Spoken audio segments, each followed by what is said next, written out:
witches, and welcome back to my sacred space. I hope everyone is doing well this fabulous Friday. Thank you so much for joining me for another video.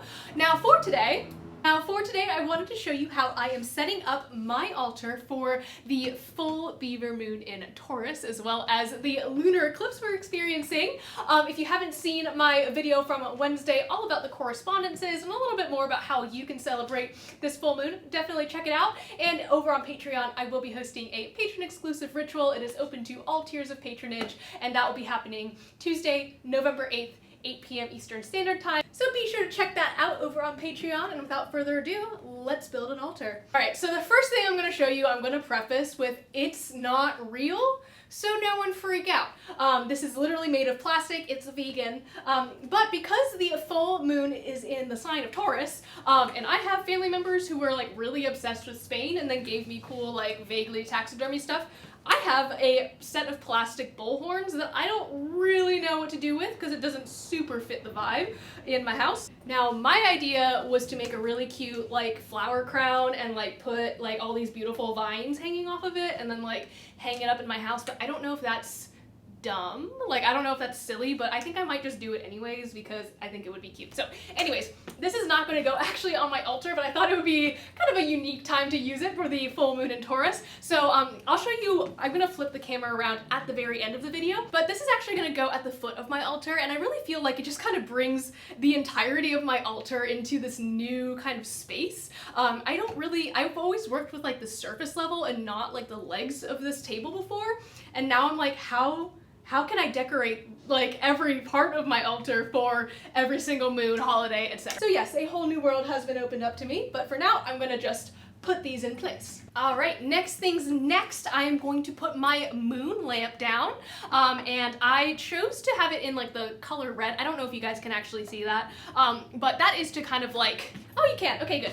And I decided to include this just to echo the lunar eclipse from earlier in the morning for our ritual, just to kind of bring that energy back into our space. Next, I have two of these glass candle holders. These I've actually had since the beginning of my practice. I don't really think I like went over everything that I had in that box when I unpacked it for that looking through my practice video. But these are just some like glass candlesticks. I didn't think that they were particularly notable, but I will be using them on our altar for today.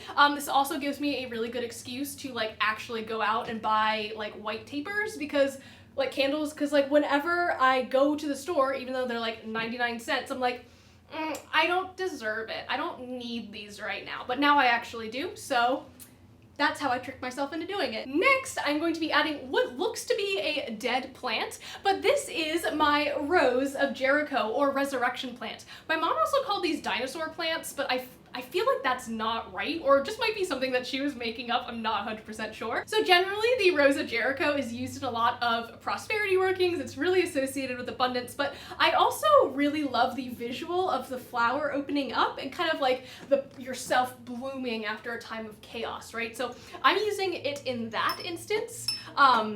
I really love that the transformation in a Rose of Jericho is observable. And again, transformation is a theme that is associated with this moon, and especially with eclipse season.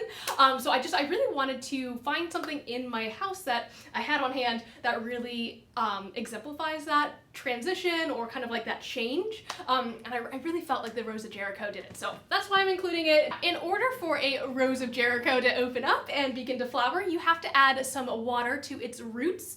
And this little jar is actually my first ever moon water jar. How cute is that? Oh my goodness. So I thought it would just be good to, you know, use it for this now that I have it back. I'm trying to use all of my old tools because I missed having them, you guys. Next, I'm gonna get kind of close to the camera and just show you the crystals that I have. So I'm using black, orange, and red to represent protection, as well as the colors of the full lunar eclipse. So I'm gonna place these around my little moonlight, just make it a little bit more magical looking.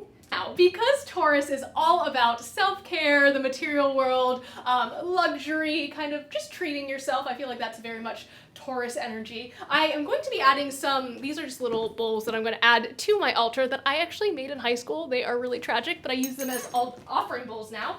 I'm going to be adding some things that I have either made, like drink that I made or a food offering that I made. Now, I always like to joke that it is not an altar of mine unless there are bones on it, and sure enough, here we go. I have 2 skulls here. These are deer skulls, as well as 2 antlers that came from the same deer, and these are all bones that I worked with during Samhain, so I wanted to include them on this altar as well, to again bring that sort of energy from Samhain to kind of transfer it over into this working, and especially because I was really focusing on transformation and personal development, so I feel like it's just good to kind of bring all of that stuff together. So this is my full Beaver moon in Taurus altar. I will be adding some more candles for my lunar manifestation patrons, so those will just go right around the front, but I gotta prepare those, so that'll be a little bit later this week. Thank you guys so much for joining me. I'm gonna turn my camera around and give you a close-up.